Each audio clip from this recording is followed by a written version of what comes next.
안녕하세요.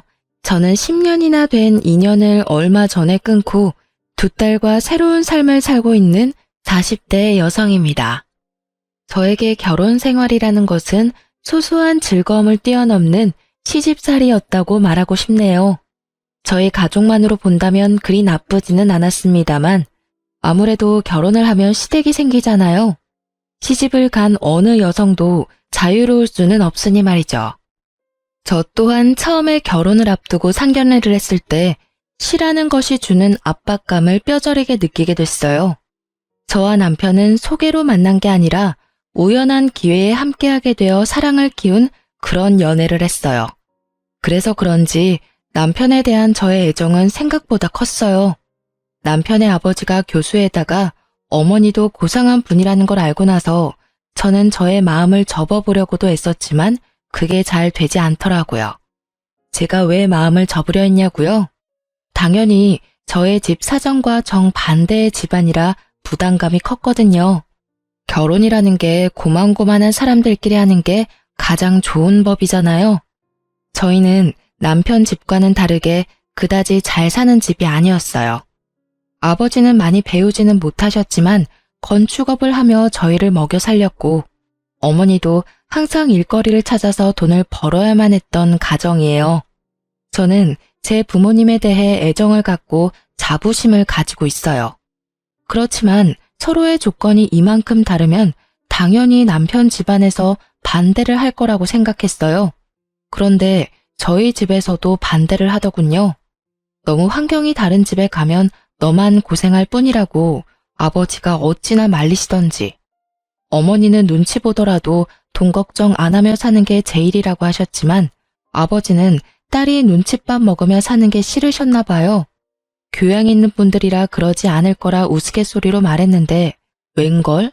교양 있는 사람이 더 심하게 눈칫밥을 줄 줄이야. 그때는 미처 몰랐답니다. 결국은 남편의 설득으로 시댁에 한번 가보게 되었어요. 상견례라던가 그런 건 아니었고 한번 갔다가 저를 탐탁치 않아 하면 그만두자 하고 생각했던 거였어요. 그렇게 시댁에 갔는데 두 분 다 의외로 호의적인 느낌이었어요. 시부는 깐깐하게 보였지만 교수님답게 옳고 그름에 민감한 분이었고 시모는 고상한 사모님처럼 보였지만 할 말은 다 하는 타입이었어요. 그리고 결혼 후에 시모가 교양 있는 말투로 독서를 한다는 걸 잘 알게 됐고요. 그때 시모는 제게 결혼을 하고 싶으면 한 가지 조건만 허락하면 된다고 하셨어요. 그건 바로 시모의 시모, 즉 시조모를 제가 맡아줬으면 한다는 거였어요. 물론 이게 같이 살면서 돌보라는 거였다면 저도 허락을 안 했겠지만 당시의 시조모는 작고 왜소한 분으로 본인 앞가림은 다 할 줄 아시는 분이셨어요. 그리고 혼자서 좋은 집에서 잘 살고 계셨고요. 대신 시조모가 부를 때는 무조건 가야 한다는 게 조건이었어요. 처음에는 망설였는데 시부가 한마디 거들더라고요. 시조모를 돌본다면 시부모인 자기들은 모실 필요 없다고요. 그리고 시조모를 모시며 결혼하면 신혼집을 마련해 주겠다고 하셨어요. 그 이야기에 저는 마음이 확 기울었어요. 나쁘지 않은 이야기라고 생각했어요. 아무래도 없는 집에서 자란 제게 자가라는 건 상상만으로도 달콤한 것이었으니까요. 그래서 저는 그 일을 맞는 조건으로 결혼을 할 수 있게 되었죠. 그런데 문제는 시모를 모시지 않는다고 하여 시집살이에서 자유로울 수는 없다는 점이었어요. 제가 그 부분을 놓친 거였죠. 저는 결혼 후 첫째 딸을 낳고 그럭저럭 괜찮은 시간들을 보내고 있었어요. 시모가 말한 시조모를 모시는 일도 그렇게 힘든 일은 아니었어요. 오히려 시조모의 성품이 저와 잘 맞아서인지 둘이서 대화를 하는 게 그렇게 재미있을 수 없더라고요. 저는 애늙은이 같은 면이 있었고 시조모는 젊어 보이는 것에 민감했으니 어찌저찌 잘 맞았던 거였어요. 그래서 제게 시조모 부양은 부양이 아닌 말벗의 느낌에 더 가까웠어요. 처음에는 빠릿하게 집안일을 해나갔다면 이후에는 차츰 시조모께서 그런 일은 아줌마를 부르면 된다며 이야기나 더 하고 가자고 하시더라고요. 결국은 재미있게 이야기를 하고 맛있는 걸 먹는 아주 재미있는 시간이 되었으니 저야 더 바랄 게 없는 상황이었죠. 그렇지만 문제는 시조모님이 아닌 시모에게서 나타났어요. 제가 둘째를 낳았을 무렵이었죠. 첫째가 딸이었기에 시모는 둘째는 꼭 아들을 낳기를 원했어요. 그런데 어디 아이가 원하는 대로 성별을 타고 나오나요? 결국은 둘째도 딸아이였다는 게 문제의 시작이었어요. 저는 당시에만 해도 그렇게 심각하게 느끼지 못했어요. 그런데 시부모가 산부인과에 왔을 때 뭔가 잘못됐다는 걸 느꼈어요.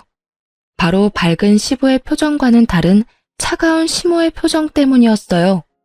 시부와 남편이 맛있는 걸 사오겠다며 나간 사이 시모가 제게 말하더군요. 첫째 때는 첫아이라 그러려니 했는데 두 번째까지 딸인 건 좀 너무하지 않니? 어떻게 넌 아들 하나를 못 낳아? 정말. 내가 남편 때문에 금팔찌를 사오긴 했다만 솔직히 네가 감히 이걸 받을 자격이 있는지는 너 스스로 생각해봐. 그리고 딸 낳고 조리할 생각은 하지 말고 보름 뒤에 집에서 김장하니까 그때 꼭 와서 거들고 가거라. 보름 뒤요? 애가 아직 어려서 다른 데 맡기기가 힘든데 올해만 좀 봐주시면. 봐주긴 뭘 봐줘? 내가 심하다고 생각하니? 아니야, 네가 나한테 너무한 거지. 어떻게 내리 딸만 낳을 수 있어? 아들이 없으면 우리 집 재산은 누가 지내? 저는 시모의 말에 할 말이 없었어요. 제가 잘못해서가 아니라 어이가 없어서요. 이 말도 안 되는 언행에 어디를 어떻게 어디서부터 지적해야 할지 알 수가 없었으니까요. 시부와 시모가 돌아오니 시모는 제게 언제 그랬냐는 듯 조리 잘하라며 덕담을 하고 돌아가시더군요. 참으로 가증스러운 모습이었어요. 저는 참다 못해 남편에게 말했어요. 어머님이 보름 뒤에 김장할 때 나더러 오래. 나 몸도 안 좋은데 김장까지 하면 진짜 반은 죽을지도 몰라. 설마 일 시킬 리가 있겠어? 산후조리 잘하라는 분인데. 그냥 손녀 보고 싶은 마음에 당신을 부른 거겠지. 일한다 생각하지 말고 갔다 와. 첫째는 내가 봐줄까? 진짜 그럴까? 근데 어머님이 아들 원하셨는데 딸 낳아서 많이 실망하시던데 그 부분에 대해서 들은 건 없어? 아니, 설마. 요즘 세상이 어떤 세상인데 딸 아들 구별해. 나는 아들보다는 딸이 더 좋아. 벌써부터 애교가 철철 넘치잖아. 남편이 딸을 좋아하니 마음을 굳게 먹었어요. 보름의 시간이 지나고 저는 일복을 입고 집을 나서려 했어요. 그런데 남편이 일하라고 시키지는 않을 거라며 편한 옷 입고 가라고 하더군요. 결국은 인부복을 원피스를 입고 시댁에 갔는데 김장이라더니 일할 사람은 저와 시모뿐이더라고요. 동서가 오기로 했는데 아예 코빼기도 보이지 않고요. 게다가 제가 흠칫 놀란 건 시모가 지독한 감기에 걸려서 콜록대고 있었기 때문이었어요. 어머님, 감기가 심하신 것 같은데 김장은 다음에 할까요? 이 상태로는 어머님도 더 힘드실 것 같고. 절인 배추를 벌써 준비했는데 어떻게 뒤로 미뤄? 무조건 오늘 하고 치러야 해. 그리고 나는 아파서 일 못하니 네가 알아서 해놔. 저 동서는 혹시 오늘 언제 온다고 해요? 둘째는 오늘 안 와. 걔는 몸이 안 좋다고 해서 쉬라고 했다. 그렇게 됐으니 얼른 시작해라. 내내 콜록거리는 시모 앞에서 저는 인상도 쓰지 못한 채 홀로 김장을 해야 했습니다. 정말로 거짓말 하나도 안 보태고 평소보다 몇 배는 더 고되고 힘든 작업이었어요. 결국은 혼자서 배추와 사투를 벌인 끝에 김장이 끝났고 집에 돌아온 저는 근육통으로 저녁 내내 앓아야 했어요. 그리고 그 다음날부터는 열이 오르는 바람에 아이들을 안아보지도 못하고 병원까지 다녀왔어야 했죠. 시모에게 옮은 감기가 어찌나 독한지 아이들을 안아볼 수도 없게 막더라고요. 제가 애들을 볼 수 없으니 결국 남편이 애들을 떠안게 됐고 그 때문에 남편은 남편대로 애 둘을 보느라 힘든지 은근히 제 탓을 하더라고요. 아니, 도대체 어디서 감기로 옮아온 거야? 갓난쟁이 돌보면 집에 딱 붙어 있어야지. 당신 김장 갔던 날 평소보다 늦게 들어왔던데 어디 다른 데 가서 있었던 거 아니야? 산후조리 해야 할 사람이 몸 관리를 어떻게 하길래 감기에 걸려? 머리 아프니까 나한테 뭐라고 하지 마. 내가 가고 싶다고 했어? 오라고 한 건 어머님이고 등 떠민 건 당신이야. 그리고 그 감기균이 어디서 얼마 온 건지 가르쳐 줄게. 어머님이 감기 걸리셨더라고. 동서도 불참한 상태에서 나 혼자 김장하느라 정말 죽을 뻔했거든? 어떻게 몸조리도 안 끝난 사람을 불러서 일을 시켜. 당신한테 말하기 힘들어서 말 안 했는데 어머님이 나 둘째 낳고 무슨 소리 했는지 알아? 딸 낳고 무슨 산후조리 하냐고 혼내시더라. 그리고는 김장 오래잖아. 아들 못 낳은 게 내 탓이야? 내 탓이냐고. 그게 사람을 이렇게 못 살게 굴 이유가 되는 거야? 결국 저는 터져버렸고 그 이야기를 들은 남편은 깜짝 놀라더니 그 길로 씩씩거리며 시댁에 전화를 하더군요. 어머니, 어쩌자고 출산한 지 보름밖에 안 된 사람을 불러다가 김장을 시킨 거예요. 그것도 혼자서 했다는데 대체 무슨 생각이신 거냐고요? 지금 집사람 아파서 몸도 못 가눌 정도라고요. 그것 때문에 지금 제가 얼마나 고생하고 있는지 알기는 아시냐고요. 걔가 아픈데 왜 네가 고생을 해? 며느리 좀 바꿔봐라. 너한테 일 시키는 거면 내가 한 소리 좀 해야겠다. 어머니가 지금 제 일을 만들어주고 있잖아요. 어머니가 집사람한테 옮긴 감기 때문에 집사람이 애를 못 보잖아요. 이제 막 보름 된 둘째 감기라도 옮으면 어머니가 책임지실 거예요? 엄마가 애를 못 보니 저라도 애를 봐야 할 거 아니냐고요. 결국 시모는 별말 못하고 전화를 끊었죠. 솔직히 입이 10개라도 할 말이 없을걸요? 그러게 면역력 떨어진 산모를 왜 데려오냐 이 말이에요. 그렇게 1차로 이야기가 끝난 줄 알았는데 감기가 가라앉고 나서 시부가 저희 부부를 시댁으로 불렀어요. 저는 남편과 시댁으로 갔는데 시부의 표정이 아주 무시무시하더라고요. 그래, 아가, 감기는 다 나았고? 네, 아버님, 이제 감기는 다 나았어요. 그런데 어쩐 일로 부르셨는지. 너 혹시 이번에 김장하러 왔었니? 네, 김장하고 갔는데 혹시 무슨 문제라도 있으셨나요?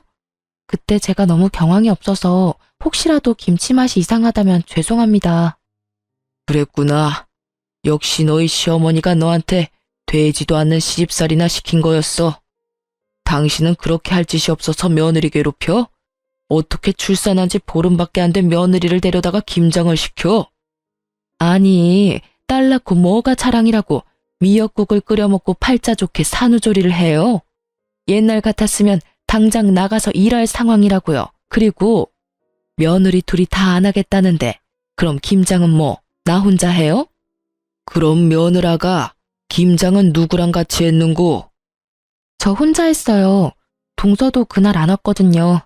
어머님도 기침 감기 때문에 계속 콜록거리고 계셔서 제가 일을 다 해야 했어요. 어머님이 그날 다 해야 한다고 하셔서. 어이구, 맨날 나가서 교양 있는 척은 혼자서 다 하더니 이거 봐.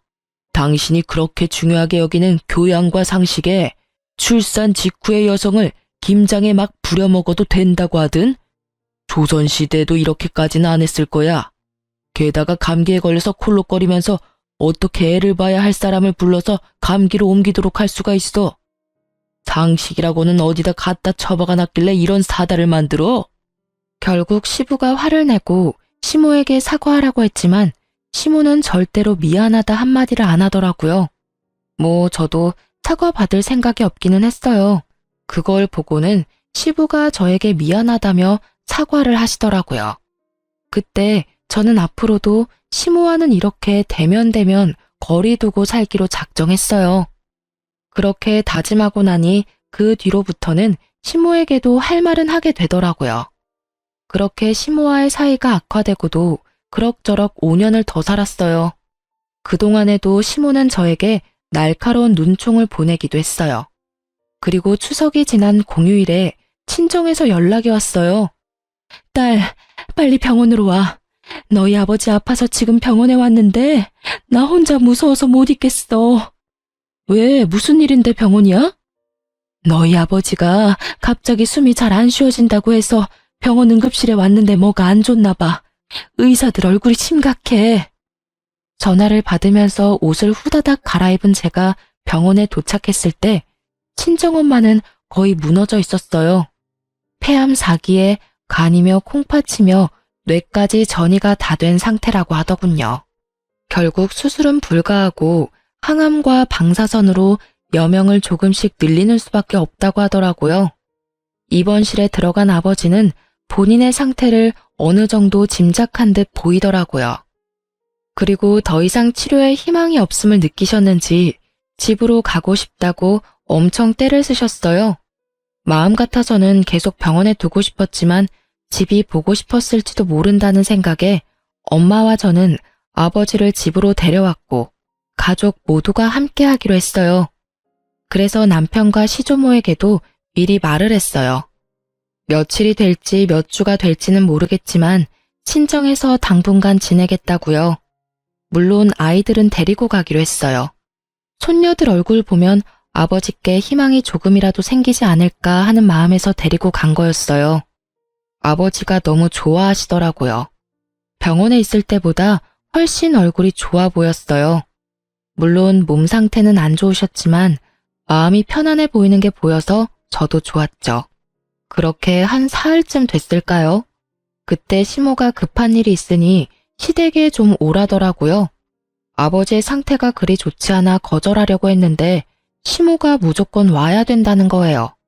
그만큼 중요한 일이 뭐가 있나 생각해봐도 전혀 생각이 나지 않으니 결국은 잠깐 갔다 오기로 했어요. 시댁에 갔더니 동서가 집에 와 있더라고요. 동서는 보름 전 출산을 하고 이제 막 조리원에서 나온 상태였거든요. 처음에는 설마 시모가 동서의 산후조리를 해주려나 하는 생각을 했어요. 동서는 시모가 원하는 아들을 낳았거든요. 그럴 수도 있을 거라고 생각했는데 제 예상은 완전히 빗나갔어요. 왔으면 빨리 네 동서 수발이나 들어라. 넌 뭘 하느라 집에 없어? 하긴 딸만 둘 낳은 네가 이렇게 아들 낳은 동서 얼굴 보는 것도 민망하겠지. 그래도 이럴 때는 네가 솔선수범으로 와서 도와야 하는 게 맞는 거 아니니? 동서의 아들을 품에 안고 어르는 것을 보니 우리 아이들 태어났을 때가 생각나더라고요. 한 번을 안아준 적이 없으면서 손주는 아주 끼고 도는 모습을 보니 참으로 어이가 없더라고요. 제가 아무 말도 없이 미동도 없이 시모만 쳐다보고 있으니 뭐 하냐는 식으로 제게 말하더라고요. 뭐해? 설마 싫은 거야? 그럼 너도 아들을 낳았어야지. 아들도 못 낳은 네가 이 집에서 이 정도도 못하면 안 되지. 뭐라도 도움이 될 생각을 좀 해. 하기 싫은 티 내지 말고. 도대체 뭐가 문제인지. 우리 집 장손에 문제가 있는 건 아닐 거고 밭이 좋지 않은 거지. 그래도 둘째가 이리 아들을 척하니 안겨주니 얼마나 좋아? 시모는 이미 저와 이야기를 할 상황이 아니더군요. 저는 고개를 흔들며 동서를 봤어요. 설마 동서도 이 어이없는 연극 같은 일에 동조한 건 아니지 않을까 했는데 제 예상이 빗나갔더라고요. 동서는 침대에 누워서 저한테 말하더라고요. 죄송해요, 형님. 그런데 물 좀 가져다 주시면 안 될까요? 몸이 엄청 안 좋네요. 그리고 저 먹고 싶은 거 있는데 잡채랑 갈비찜 좀 만들어 주시면 안 돼요? 몸이 아직 안 풀려서 그런지 몸에 좋은 음식들이 막 먹고 싶네요. 실실거리며 시켜 먹으려는 동서를 보니 아주 배알이 뒤틀리더라고요. 출산 후 딱 보름, 저는 그때 김장을 하고 있었죠. 이런 극진한 수발 같은 거 받아본 기억도 없는데 정말 화나더라고요. 위독한 아버지 놔두고 여기 오게 만든 것도 열받았어요. 중요한 이유도 아닌 그저 동서의 산후조리를 위해 제가 가족과 보낼 수 있는 유일한 시간을 뺏겼다는 것이 너무 열받는 일이었거든요. 결국 이런 말도 안 되는 일에 제 입에서도 고운 말이 나오지는 않더라고요. 어머님, 제가 딸만 낳아서 미운 건 아시겠는데 때를 좀 가려서 이런 일 시키세요. 제가 분명히 아버지 위독하셔서 아버지 곁에 있어야 된다고 말씀을 드렸는데 이렇게 부르는 건 상식 밖의 일 아닌가요? 그리고 아들이 그렇게 좋아서 동서수발 들고 싶으면 어머님 본인이 하세요. 왜 저한테 그런 일을 시키세요?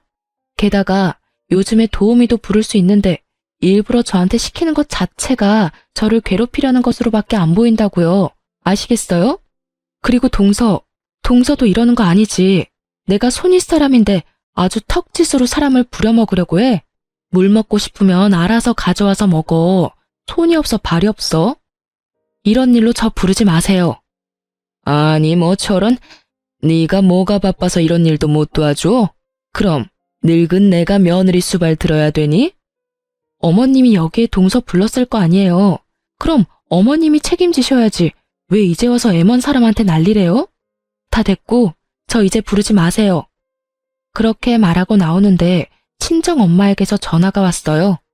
절대로 듣고 싶지 않았던 소식, 바로 아버지의 임종이었어요. 결국은 저는 시모의 이런 상식 밖의 행동 때문에 아버지의 임종조차 지키지 못한 딸이 되었어요. 그게 너무 원통하더라고요. 그렇게 계속 있었는데 가시는 길 배웅을 못하다니. 그래도 장례는 치러야 하잖아요. 그래서 마음을 다잡았어요. 시모의 일은 접어두고 이 장례식을 잘 치러야겠다는 생각만을 하고 있었는데 제 불붙은 가슴에 기름을 끼얹은 일이 다시 일어났어요. 이번에는 아예 대참사 수준의 사건이었죠. 아버지 장례 때 시부는 병원에 입원 중이었어요. 그래서 시모만 장례식장에 왔는데 제게 봉투를 주시더라고요. 봉투를 챙겼는데 딱 5만 원이 들어있더라고요. 따로 부의금을 낸 것도 아니고 제가 받은 게 시댁에서 우리 집에 보내는 부의금인데 5만 원. 그런데 이 5만 원에 화가 난 게 아니었어요. 제가 화가 난 건 시모의 말 때문이었죠. 시모는 제게 5만 원의 부의금을 건네더니 차가운 목소리로 말하더라고요. 사돈어른께서 가시는 길이 참 마음이 아프시겠네. 아들도 못 낳는 딸 놔두고 저 세상 가는 마음이 어떻겠어? 그리고 어떻게 꼭 돌아가셔도 이렇게 남의 경사 때 돌아가시는지 모르겠어. 우리 집 손주 태어난 거 아시고 질투나셔서 일찍 그렇게 되신 건지도 모르지. 안 그러니? 이게 초상집에 와서 할 말인가요? 괜찮니? 라는 말 한마디라도 좋았을 일인데 여기까지 와서 그런 말을 하다니. 저는 시모의 말이 저를 향한 욕이 아니라 친정아버지에 대한 모욕으로 받아들였어요. 결국 장례식이 끝나고 꾹꾹 눌러 담았던 화를 남편에게 가서 풀었어요. 어머님, 도대체 나한테 왜 그러시는 거야? 당신 장례식장에서 어머님 봤어? 또 무슨 일 때문에 그러는데? 엄마 그러는 거 하루 이틀 일도 아니잖아. 그냥 당신이 참고 좀 넘어가면 안 돼? 아니, 당신은 왜 내가 잘못했다는 식으로 말해? 어머님이 오늘 장례식장에 오셔서 꼴랑 부의금 5만 원 주고 가셨어. 그러면서 나한테 뭘 하시는 줄 알아? 몰라. 모르겠고 듣고 싶지도 않아. 그리고 부의금 5만 원이 어때서? 돈 때문에 난리치는 거 보니 정이 다 떨어져. 엄마가 장례식장까지 간 정성이 있는데 설마 돈 적게 냈다고 뭐라 하는 거야? 너 진짜 그러는 거 아니다. 힘들 때 와주는 게 고마운 거지. 내가 돈 때문에 그러는 거라고 생각해? 아니라고. 내 말 좀 들어보고. 됐어. 듣고 싶지도 않으니까 그만해. 너만 힘든 일 있는 것도 아니고 나도 더 이상 당신이랑 엄마 둘이서 투닥거리는 거 듣기도 싫고 받아주기도 싫어. 문제 생기면 둘이서 알아서 풀어. 불가능에 가까운 걸 요구하는 남편놈을 보며 저는 이놈의 집구석이 아주 꼬라지도 보기 싫어졌어요. 그렇지만 바로 이혼이라는 단어를 내뱉지는 않았어요. 다른 사람들에게 시모가 제게 한 일들을 모두 까발려주고 싶었거든요. 그래서 모두가 모이는 날만 기다렸습니다. 냉랭한 제 모습을 보던 남편이라는 작자는 아예 저에 대해 신경도 쓰지 않더군요. 시모와 제 사이에서 끼이는 것도 지겹다나요? 완전한 해결책을 바란 것도 아닌데 남편의 그런 행동은 저를 정떨어지게 만들기 충분했어요. 그리고 추석이 되었어요. 저는 작심을 하고 어른들에게 드릴 용돈 봉투를 만들었습니다. 시조모에게는 50만 원을 넣고 시부의 봉투에는 30만 원, 그리고 시모의 봉투에는 5만 원을 넣어서 드렸어요. 역시나 봉투를 받은 시모의 얼굴이 확 상하더군요. 고상함을 추구하며 항상 무표정한 표정을 짓는 시모의 그 일그러진 표정만 봐도 기분이 한결 나아지더라고요. 이거 봐. 얘는 이래서 안 된다니까. 너 설마 시아버지, 시조모님 봉투에까지 이런 장난친 거 아니지? 이게 뭐야, 애들 용돈도 아니고. 네 동서는 봉투에 50만 원 두둑히 넣어왔던데 넌 꼴랑 5만 원 넣어왔어?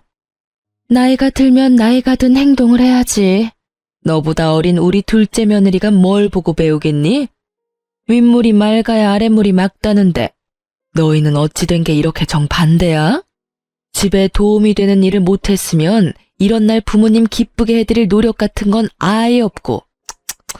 아들아, 너 장가 잘못 갔어. 참 모질다 싶은 말들만 골라 하더라고요. 그래서 저도 따박따박 말해줬죠. 그럼 동서는 아버지 돌아가시면 50만 원 드리겠네요? 동서는 좋겠어. 이렇게 좋은 시어머니도 두고. 근데 어머님, 제가 생각이 없어서 5만 원 넣었겠어요? 어머님이 제 아버지 돌아가셨을 때 장례식장에서 5만 원만 주셔서 그렇게 담았을 뿐이에요. 어머님이 하신 그대로 돌려드렸는데 뭐가 문제인지 잘 모르겠네요. 제 이야기를 듣고 있던 시부가 깜짝 놀라더니 시모에게 따지더라고요. 이게 무슨 소리야, 당신? 내가 준 돈 200만 원은 어쨌어? 장례식장 갈 때 내가 봉투에 넣어준 돈. 시부가 나서서야 시모의 표정이 살짝 당황하더라고요. 그렇지만 여전히 뻔뻔한 고상함을 무장한 채 한마디도 지지 않고 역 같은 소리를 짓거리더군요. 아니, 아들도 못 낳은 며느리예요. 아무리 사돈 어른이라도 그만큼 받을 만한 이유가 없죠. 이 집안에 도움될 만한 일을 얘가 한 적이 없는데 왜 우리가 돈을 그만큼을 써야 해요? 그 이야기를 들으니 딱 감이 오더라고요. 시모 혼자 이 모든 일을 벌였구나 하고요. 여보, 그만 좀 해. 장례식장에서 5만 원 받은 일로 아직까지 꽁에 있는 거야? 내가 제발 좀 이해하고 넘어가자고 했잖아. 어머니 옛날 사람이고 아들 좋아하는 거 이미 잘 알고 있는데 새삼스레 왜 이제 와서 이러는데. 제발 조용히 좀 살자, 어? 그냥 장례식장 와주신 거에 의미를 두라고. 돈 같은 거에 연연하지 말고. 살면서 그 돈보다 더 많이 받을 수도 있잖아. 남편 놈은 시모 말을 듣고도 제 엄마 두둔하기 바쁘더라고요. 딸을 좋아하지만 엄마도 포기 못하는 거겠죠. 참 효자예요. 그걸 보는 저는 우라통이 터지지만요. 5만 원 받아도 상관없었어. 그런데 돌아가신 고인에게만큼은 예의를 다해야 됐던 거 아니야? 어떻게 장례식장에 와서는 딸한테 아버지를 욕보일 수가 있어. 도대체 무슨 생각으로 그런 말 하셨어요? 말해보세요. 아들도 못 낳는 딸 놔두고 가는 아버지 심정 운운할 때 도대체 무슨 생각을 하셨냐고요. 저는요, 당신 때문에 저희 아버지 임종도 못 지켰어요. 그 잘난 아들 낳은 동서 산후조리 수발 들라며 저 불러냈을 때 저희 아버지 돌아가셨거든요. 이러니 제 가슴에 못이 박히지. 아버지 마지막도 못 본 저한테 장례식장에서까지 그런 말씀 하셨어야 했어요? 그건 저를 욕보인 게 아니라 저희 친정 아버지를 욕보인 거라고요. 악에 받쳐 말하는 제 말에 시부의 얼굴이 터질 것처럼 벌겋게 달아오르더라고요. 뭐? 아니 이 옆에 내가 정신이 나갔어? 어디 장례식장에서 그런 막말을 하고 와? 그리고 임종 지키러 간 며느리를 왜 다시 불렀어? 그딴 쓸데없는 이유로. 내가 부끄러워서 고개를 들고 다닐 수가 없어. 다른 사람도 아니고 사돈 장례식장에서 그런 미친 짓을 하고 온 게 내 마누라라니. 그렇게 고상하고 상식을 찾고 돌아다니더니 이거 봐, 아주 단단히 미쳤네. 인간이 어떻게 인간의 탈을 쓰고 사돈 장례식장에 가서 그런 말도 안 되는 말을 내뱉고 와. 당신 도대체 뭐 때문에 이러는 거야? 시부의 호통 소리에 집안이 조용해졌어요. 그리고 남편놈의 얼굴도 당황한 표정이 역력했죠. 제 말을 들으려고 하지도 않는 바람에 시모가 제게 그런 말을 했던 걸 지금 알게 됐으니까요. 당신은 그 중요한 이야기를 왜 지금 해? 미리 말했으면 내가 잘 알아서. 듣고 싶지 않다며, 알아서 잘 좀 하라며. 이제 둘 사이 신경 안 쓰겠다고 한 사람이 누군지 알아? 내가 왜 말을 안 했겠어? 말하려고 했는데 당신이 안 들은 거잖아. 나는 당신한테 이미 정이 다 떨어졌어. 이야기를 들을 준비조차 안 된 사람하고는 같이 못 살아. 그러니까 우리 이혼해. 갑자기 무슨 이혼이야? 다시 생각해봐. 어머니도 빨리 사과하세요. 이건 아무리 봐도 어머니가 잘못하신 거예요. 장례식장에서 왜 그런 소리를 하신 거예요? 남편 놈이 그제야 뒤늦게 시모를 닥달했지만 시모는 눈도 깜빡하지 않더라고요. 이 와중에 동서는 두 눈 동그랗게 뜨고 구경만 하고 있고요. 조만간 둘 다 눈 돌아갈 일들이 생길 텐데 말이죠. 그때 시모가 차분하게 한마디 하더군요. 이혼해. 너는 뭘 그렇게 잘했다고 이렇게 당당하게 굴어? 아들도 못난 너 같은 건 이 집안에 필요 없어. 그리고 시어머니 못난 점 남들한테 다 까발리는 나쁜 며느리도 나는 필요 없다. 그러니 헤어져. 네, 못할 건 없죠. 저도 남의 아버지 장례식장에 와서 아버지랑 그 딸한테 나란히 모욕을 준 사람을 제 시어머니로 모시고 싶지 않으니까요. 저는 그렇게 말하고 말 한마디 없이 이 상황을 지켜보던 시조모에게 가서 말했어요. 할머님, 죄송해요. 제가 이제 돌봐드리지 못할 것 같아요. 다른 사람을 찾아보시는 게 좋을 것 같아요. 이제까지 잘 대해주셨는데 너무 죄송하고 또 죄송한 마음뿐이에요. 이렇게 끝을 맺게 돼서 제 마음도 너무 안 좋고. 저의 이 말에 그제야 시모 얼굴이 새파랗게 질리더라고요. 그리고 덩달아 동서의 얼굴도 팍 일그러졌어요. 그 얼굴을 보는데 어찌나 통쾌하던지 이제야 눈치를 챘나 봐요. 여태껏 저한테만 맡겨두고 아예 기억 속에서 삭제시켰는지 저와 결혼할 때 한 약속은 머릿속에서 사라졌었나 봐요. 시조모가 아직까지도 이 시가의 재산을 꽉 쥐고 있는데 시모가 아무리 대단해도 시조모에게는 찍소리도 못하거든요.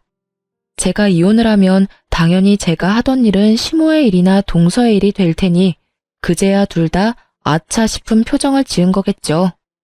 그래, 절이 싫으면 중이 떠나는 게 맞다. 그러면 남은 사람 중에 누가 나를 돌볼 거냐? 애미 너냐? 아니면 둘째 손주 며느리가 볼 거냐? 그런데 선임자가 워낙에 잘해줘서 말이지. 그만큼 못해주면 있던 것도 다 날아갈 것 같은데 괜찮겠니? 시조모의 말에 두 사람 다 얼굴이 새파랗게 질려서는 서로에게 할 일을 미루더라고요. 그렇게 사이좋은 고부 사이가 순식간에 틀어지는 걸 보는 이 기분이 참으로 재미있었어요. 저는 남편에게 말했어요. 당신이 딸한테는 좋은 아빠인 거 잘 알고 있어. 하지만 당신 어머님이 우리 딸들을 어떻게 생각하는지 잘 알았지? 여기 둬봤자 손녀 취급도 안 해줄 것 같으니 내가 데려갈게. 제 말에 남편은 한마디도 못하더라고요. 제가 이혼을 말해도 부모가 더 소중한 사람이더라고요. 그래서 그냥 버리고 가기로 결정했어요. 제게는 두 딸만 있으면 돼요. 그렇게 이혼 서류를 보내고 생각보다 아주 완만히 이혼을 하게 됐어요. 시부가 이 모든 사건을 알고 나서는 교육자 집안의 명예가 실추되느니 좋게 마무리됐다는 인상을 주기 위해 위자료를 주고 재산 분할을 통해 합의를 하게 됐어요. 저는 분할된 재산과 친권, 양육권까지 가지고 집을 나왔어요. 하지만 그것만 가지고 두 딸과 살림을 꾸리는 건 어려운 일이기는 했어요. 그래서 많이 힘들었지만 그런 저에게 도움을 준 건 의외로 시조모였어요. 이혼이 되고 법적인 절차가 모두 마무리되고 나서 한 달 뒤쯤 시조모에게서 연락이 왔어요. 그래, 나다. 혹시 오늘 시간 되니? 우리 증손녀들 얼굴 한번 보고 싶은데 나와서 밥이나 먹고 가. 맛있는 식사해놓고 기다릴 테니까. 네가 어색하게 느낄 수도 있지만 사람 인연을 어떻게 그렇게 딱 끊을 수 있겠니? 내가 그 집에서 그나마 정을 제일 많이 가진 게 너랑 네 딸들이었는데 얼굴을 못 보니 이렇게 적적할 수가 없어. 그 말을 들으니 마음에 미안함이 생기더라고요. 제가 시모와 갈등이 생겨서 이혼을 했지 조모와 갈등이 있었던 건 아니잖아요. 그래서 딸 둘을 데리고 시조모 집으로 향했어요. 그런데 집에 들어가니 시모와 동서가 부엌에 있더라고요. 열심히 음식을 만들고 있는데 냄새를 맡아보니 제가 좋아하는 수육과 꼬막 무침이더라고요. 설마 이 사람들하고 재회시키려고 불렀나 싶었는데 시조모가 나오더라고요. 왔니? 여기 얘들은 신경 쓰지 말거라. 우리 집 일 도와주러 온 애들이야. 오지 말래도 주말마다 와서는 온 집을 해집고 사람 마음만 불편하게 만들고 가는 것들이야. 딱 봐도 말에 가시가 돋친 것이 이들 사이에 무슨 일이 생긴 것 같더라고요. 제가 딸들과 함께 테라스로 향하자 시모의 눈이 저를 뚫어지듯 쳐다보더라고요. 제가 온 것이 무척이나 기분 나쁜지 표정이 어마무시했어요. 그렇지만 저는 손님 자격으로 온 것이니 싹 무시하고 시조모를 따라 테라스에 마련된 테이블로 향했어요. 너 앞으로 이렇게 말벗하러 올 생각 없냐? 늙은이 혼자 심심해서 안 되겠어. 그렇다고 또래들하고 놀기엔 내가 너무 정정하지 않니? 시조모의 유머와 독설은 여전했어요. 저는 웃으며 말했죠. 어차피 제 딸이 할머님의 피를 이었으니 제가 애들 데리고 만나러 오는 건 싫지 않아요. 그런데 저분들이 계시면 제 마음이 그리 편치는 않거든요. 제 마음의 앙금들이 다 풀리지는 않았고 언제 풀릴지도 모르고요. 풀린다 한들 이제 이혼해서 남인데. 그래? 그럼 네가 올 때는 저것들 안 부르면 되지. 앞으로도 시간 될 때마다 놀러와. 맛있는 거 먹자. 내가 늙어서 요양원 들어가기 전까지는 젊게 살아야 하지 않겠니? 네 하고 대답하려는데 시모가 둘 사이에 끼어들었어요. 아니 어머님, 무슨 말씀을 그렇게 하세요? 이 여자는 이미 남의 집 사람이에요. 그런 사람을 뭐 하러 부르세요? 말벗하고 싶으면 제가 사람을 고용해서. 조용. 내가 언제 너 말하라고 했어? 있는 듯 없는 듯 조용히 있다가 가라고 했지. 넌 있는 사람 간수도 못하면서 또 어디 가서 사람 데리고 올 생각이냐? 너 생각하는 건 안 봐도 눈에 훤하다. 내가 혹시 재산 증손녀들에게 넘겨줄까봐 그것 때문에 이렇게 난리치는 거 아니야? 솔직히 걱정이 안 될 수는 없죠. 두 사람이 이렇게 가까운데 저라도 이 집 재산 지켜야죠. 그 말에 시조모가 두 눈을 치켜뜨더라고요. 네가 뭔데 이 집 재산을 지켜? 시모 봉양도 안 하는 며느리가 뭘 지킨다는 거야? 막말로 너 얘 결혼시킬 때도 네가 날 부양하기 싫으니까 며느리 앞세워서 나 부양하도록 시킨 거 아니냐? 그러면 재산이 가더라도 네 며느리한테 가야지 왜 너한테 재산을 줘? 10년을 넘게 내 말벗을 한 손주 며느리를 그런 식으로 사람 취급도 안 하고 내쫓아가지고 일을 복잡하게 만든 건 너다. 어머니, 정말로 이 집 재산 이쪽에 나눠주실 거예요? 그런 법이 어디 있어요? 이제 법적으로 완전 남인데. 완전 남이 어디 있어? 내 피가 이어진 내 손주들이야. 피가 이어지지 않은 건 너겠지. 이 집 재산이 네 거라고 착각하나 본데 아직까지는 내 명의로 된 재산이야. 내 재산 내가 알아서 쓴다는데 네가 뭔 상관이야? 시조모의 말에 시모의 표정이 뾰루통하게 변했어요. 대꾸하고 싶은 눈치였는데 더 큰 불호령이 떨어질까 참는 것 같았어요. 둘 다 하기 싫은 거 억지로 하는 얼굴로 와서는 일도 제대로 안 하고 집만 어지르고 가는 거 내 모를 줄 알았냐? 그런 주제에 재산이 탐이 나기는 나. 재산 가져갈 생각이면 간쓸게 다 빼다 줄 것처럼 살랑거려도 모자랄 판에 낯짝 뻔뻔하게 들고는 너희들 일 전부 직원들한테 시키는 거 내가 봐서 다 알아. 둘째 손부는 10년의 정이 있고 증손녀들도 아주 내 마음에 쏙 들게 컸으니 재산을 물려주지 않을 이유도 없어. 부양하러 온 주제에 사람 불편하게 만드는 너희보다는 훨씬 가족 같은 게 둘째 손부야. 시조모는 그렇게 말하고 통장과 도장을 하나 꺼내더라고요. 이혼 전에 주려고 했던 건데 지금 주게 되는구나. 자, 여기 얼마 안 되지만 6천만 원이다. 네가 나를 모시러 온 그달부터 꼬박꼬박 50만 원씩 넣었어. 내가 주는 선물이고 그게 불편하면 퇴직금이라고 생각해라. 그간 고생 많이 했다. 어머님, 그걸 왜 생판 남한테 주시냐고요? 이혼하면서 위자료며 재산 분할로 다 가져갔어요. 그거 안 주셔도 제 살만 하다니까요? 네가 기어코 내 재산을 물려받기 싫구나. 네 남편한테도 이야기해줄까? 그 말에 시모가 즉시 입 다물고 깨갱하더라고요. 저는 시조모의 선의를 좋은 마음으로 받아들였고 그 돈과 위자료, 재산 분할로 받은 돈으로 지방의 작은 아파트를 구할 수 있었어요. 그 뒤로도 시조모와는 좋은 관계로 잘 지내고 있어요. 그러나 시모와 동서는 결국 조모의 화를 피하지 못한 듯 하더라고요. 시조모가 지나가는 말로 슬쩍 이야기하시더라고요. 얼마 전에 유언장을 썼는데 쓸데없는 이름 2개를 지워버렸어. 내 평생 돈이라고는 들고 나가는 게 제멋대로라 내가 마음대로 하는 게 아니라는 생각이었는데 그것들 하는 걸 보니 아주 아깝더라고.